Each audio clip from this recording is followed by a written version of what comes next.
po dahil sa inyo hindi ko po makakamit po ito. Hindi lang yun, Ate Arlene. Ipapagawa na rin yung bahay mo dahil meron ding sponsor na nagbigay. Anonymous sponsor natin at si Sir Tating. So magkakaroon ka na ng bahay, ipapagawa na natin yung bahay mo. Anong masasabi mo sa kanila? Marami rin pong salamat po sa inyo at ganda-ganda na po yung aming natutulugan at pag po umuulan talaga po kami basang-basa, pati po mga anak ko, mga gamit ko namin basang-basa.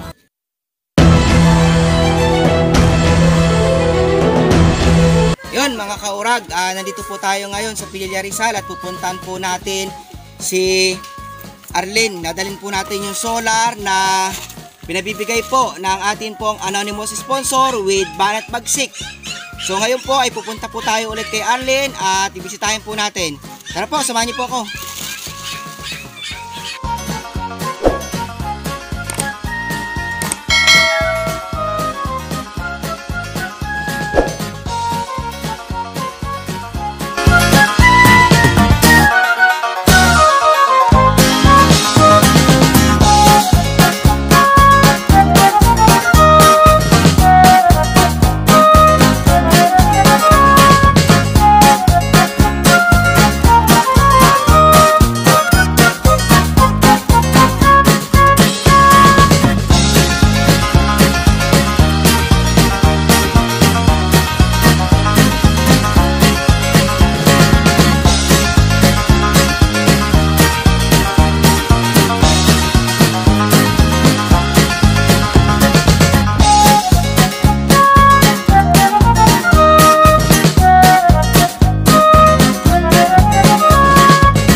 Yun, nandito na tayo ngayon kay Ate Arlene. Medyo malayo. Hiningal ako. Ate Arlene, anong balita? Hello mga chikiting. Kamusta mga chikiting? Hi sus. Monica, kamusta? Anong sagot? Kamusta Monica? Kamusta daw? Balita. Ano Harrison, kamusta? Ate Arlene, pumunta ako dito nung nakaraan, wala ka. Nasaan ka? Naglalaba po. Naglabada ka? Baka naghanap ka na ng boyfriend. Hindi po. Sigurado ka Ate Arlene ha? Hindi! Boyfriend. Baka naghahanap ka na ng boyfriend ako. Yung mga bata, mapabayaan. Hindi. Ano, kamusta ang buhay dito? Nagluto na kayo, nakasaing na. Ito yung kalan nyo. Kakango ko lang po ang sinain. Oh, nakakalat yung bawang. Anong ulam? Wala pa. Wala pang ulam. Naku, makikikain pa naman sana ako dito eh. Kakarating mo lang? Sa bundok. Walang tubig eh. Walang tubig dito ano? Wala rin kuryente. Walang kuryente, walang tubig. Oo. Dahil walang kuryente Ate Arlene, meron akong sorpresa sa'yo. Ito yung solar na galing po sa ating anonymous sponsor. Ito po, pinadalan po si Ate Arlene ng solar para pagdating po ng gabi ay maliwanag dito sa lugar nila dahil ito nga po ay bundok. Arlene oh. Ito yung panel. Tapos ito yung remote. Ito po yung solar. So ngayon, kakabit natin siya dito.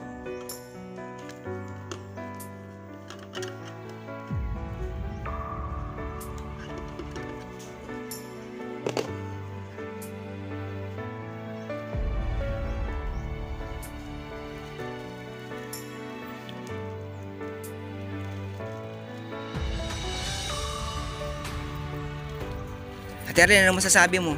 Masaya ka ba? Masaya po ako kasi nga marami nang natulong na mga sponsor sa amin. At dininig din po yung dalangin ko na magkaroon kami ng matitira na maayos. Kailaw, maliwanag. Yung asawa mo, Ang asawa ko po kamusta yung asawa mo? Anong balita? hindi pa po yun nakakalabas. Hindi ko na nga po alam kung ano na pong balita doon. Saan ba nakulong yung asawa mo? Nasa Muntinlupa po.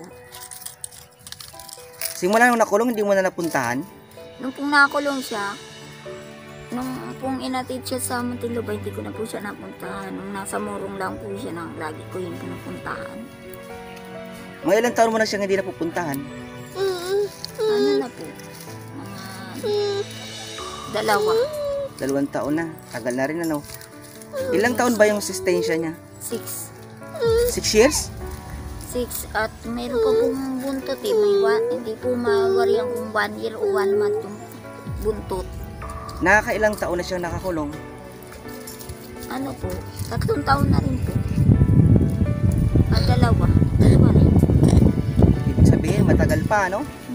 2 taon kasi. 4 years pa yung bubunuin niya para makalabas. Aba, sa 4 years na yun, marami pang mga pwedeng mangyari, ano? 4 years pa. 4 years pa. Hindi ka ba nalulungkot, Ate Arlene, na hindi mo napupunta yung asawa mo? Nalulungkot rin po kasi naalala po ng mga anak ko lagi. Naaawa nga po sa mga ito at tinaalala yung ama nila. Anong plano mo? Sabi ko nga po kung magkakapera ko, bibisitahin ko nga po si yung isa doon. Oo, pero sa ngayon, ayusin muna natin yung para sa inyo, no? Para at least maging maayos yung inyong kalagayan. Tapos, yung mga bata ba, nag-aaral ba sila? Nag-aaral po yung isa, yung malaki po hindi na. Ito po hindi, ito nag-aaral. Ilang taon na yun si Harrison? Magdo-12 po. Magdo-12 na pero di pa rin nag-aaral hanggang ngayon? Nag-aaral po siya, tumigil po kasi wala mag-alaga ng mga kapatid nila at wala pong kabuhayan kami. Siya po nag-aalaga sa mga kapatid niya kaya tumigil po pag-aaral. Siya nag-aalaga dito sa dalawan. Punintahan ko nga din sila dito eh. Wala pa silang kain, naglalabada ka daw. Kaya siya lang po ang nag-aalaga sa 2 anak kong maliit. Dalawang maliit ito.